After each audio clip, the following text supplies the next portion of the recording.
I wanted to compare the work permit system for international students in various countries.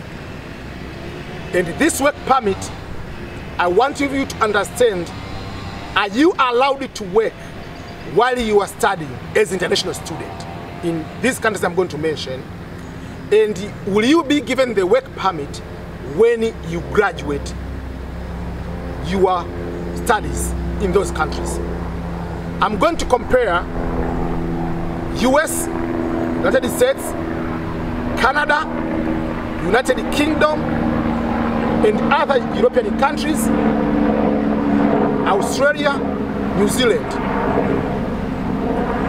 And in the end, I'll go to add something, and especially for those who want to go in a country and possible to live in those particular countries as permanent resident, and possible in the future you are thinking to become a citizen of that particular country. How are you going to make the decision?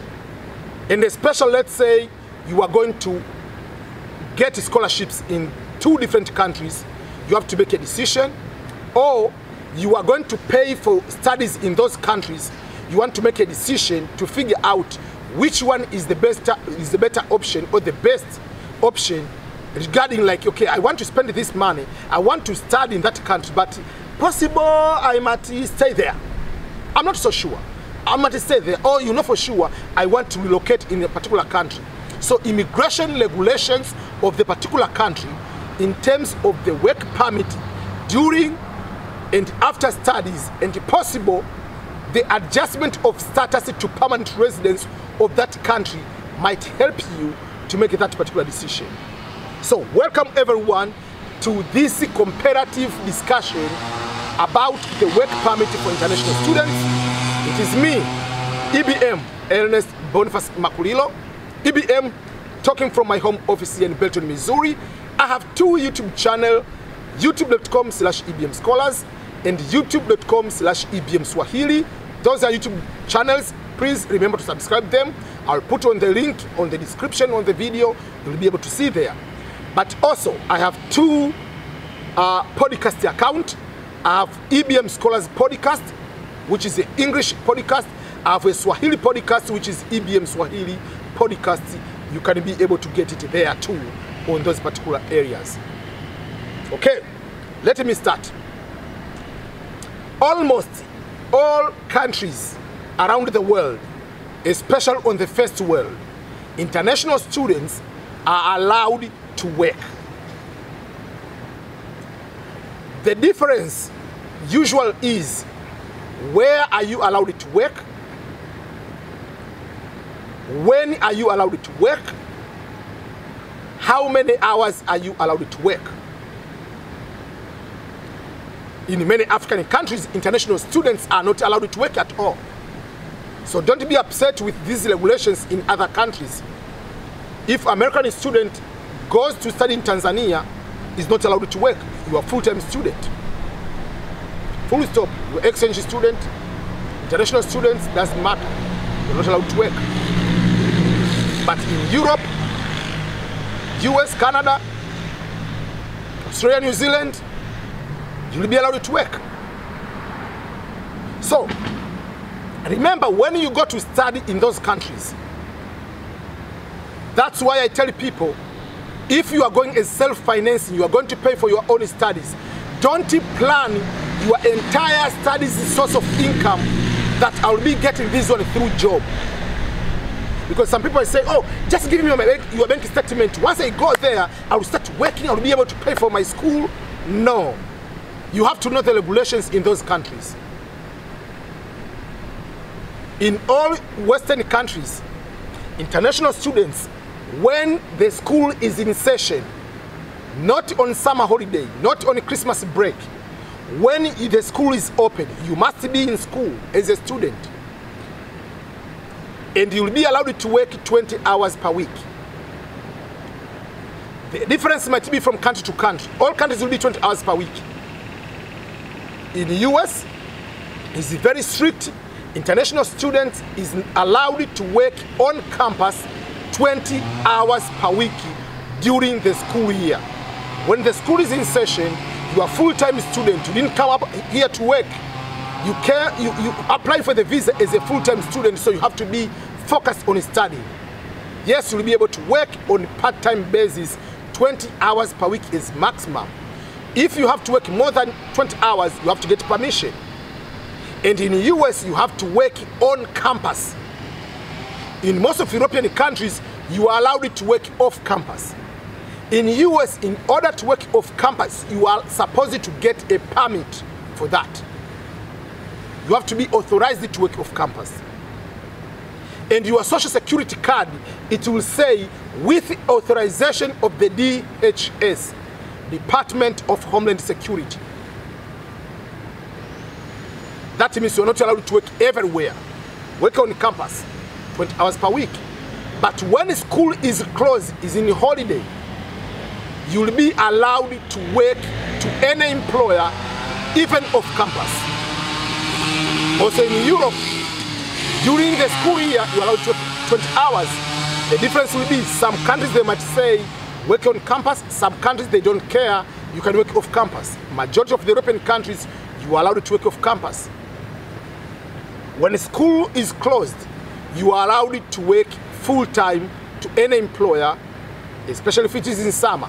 So some people, they work during the school year, so they come with the school fees, they pay the school fees, they study. When summer comes, they work so hard to get more money to pay for the fees, and during the school year, they work 20 hours per week to be able to have the cost of living. Not to work part-time to get the tuition fees and living expenses. If you have a scholarship, you are still allowed, you are given the opportunity if you want to work 20 hours per week, you will be allowed. In some countries, for instance in Germany, if you get the DAAD scholarship, you are allowed to work, it's part of having a scholarship, but if the amount of money is not exceeding 461 or 450 euro, if you get the income more than 450 euro, they will start deducting a certain amount of money from your scholarship. But in the US, it doesn't matter. Most of the scholarship, you are allowed to work. But then to go to the next level, what about when you finish studying? What is the work authorization? But before that, to go there, but there are some people have children. There are some people are married, have wife, someone has wife, or someone has a husband. What happens to those people? Are they also allowed to work during the school year, or the school is closed if you have a dependent? Remember, when I say dependent, I mean your spouse and your children. Dependent is not your father, it's not your grandfather, it's not your uncle. That is not dependent. So you need to know those kind of distinctions. So in Europe, some scholarship, they allow you to get extra stipend for your spouse if you have a family. But most of the scholarship, they don't give extra money for that. And most countries don't allow your spouse to work, whether part-time, whether full-time. There are some people, their spouse, they work, which is not allowed. It's against the immigration. If you get caught, you will be deported. As I said, you are supposed to work on campus in the US. If you work full-time, if you get caught, you will be deported. And so many people have been deported. So you need to come here with the mindset and the budget of knowing what are the regulations for you as international students and what are the repercussions if you go against those regulations.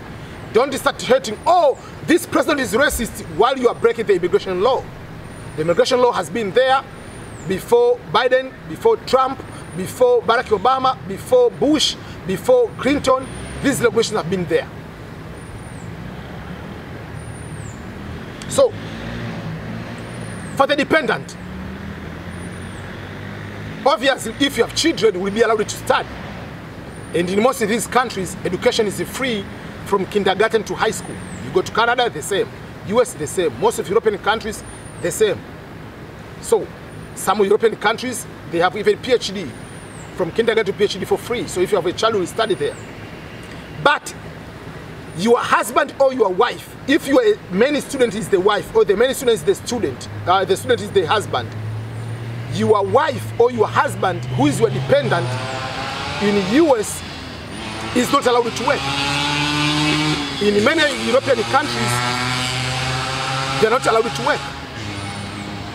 But in Canada, your spouse is allowed to work full-time, is given the work permit to be allowed to work. So it's up to you, when you consider all those factors, if you are married, where will be the best option for you? Let's say US or Canada. For me, I will tell you Canada.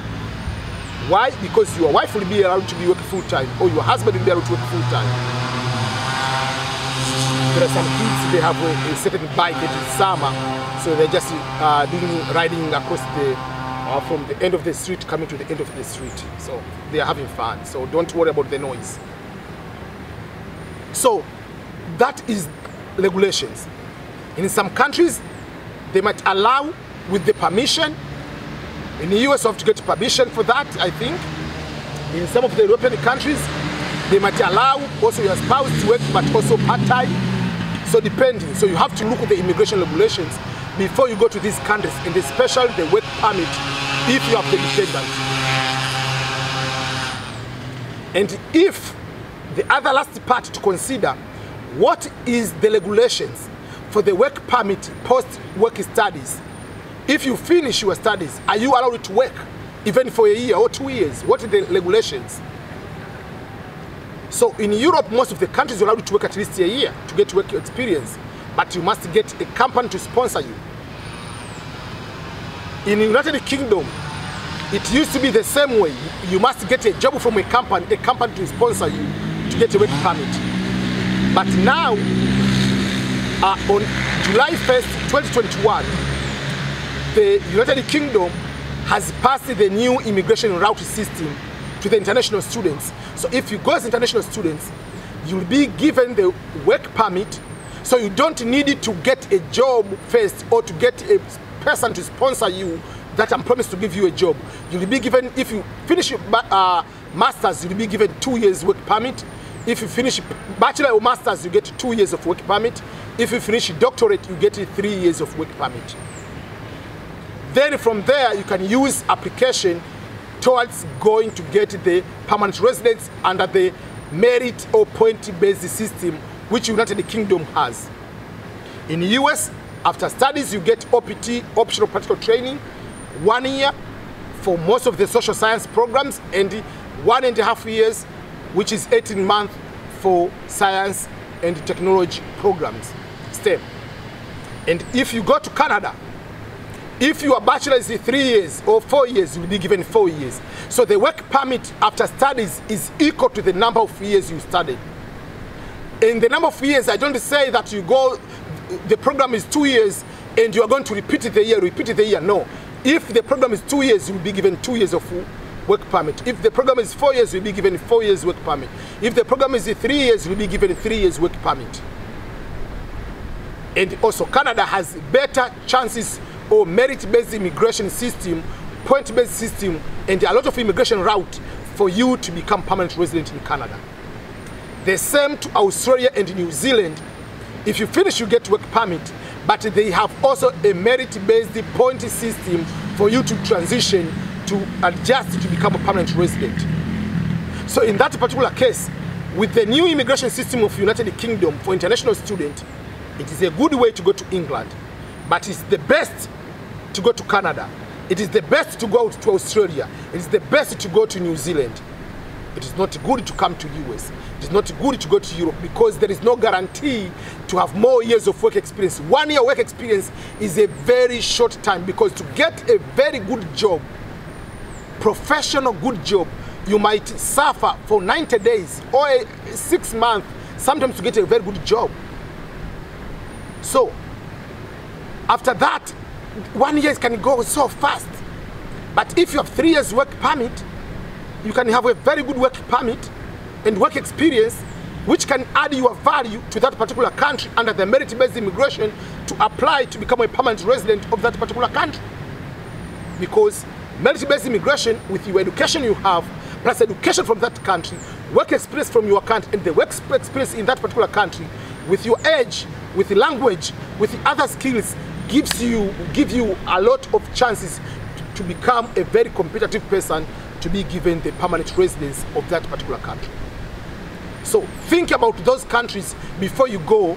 The work permit while you were a student, the work permit for your spouse if you are married, the work permit post-studies, and the possibility of you adjusting to become a permanent resident of that particular country. Those will be the things to consider, whether you go to scholarships, whether you go as a self-financing student in those countries. Thank you. Thank you so much. Remember to subscribe to my YouTube channel, youtube.com/EBM Scholars and youtube.com/EBM Swahili, for you to learn more with opportunities, other opportunities which are available to these countries. Thank you and goodbye.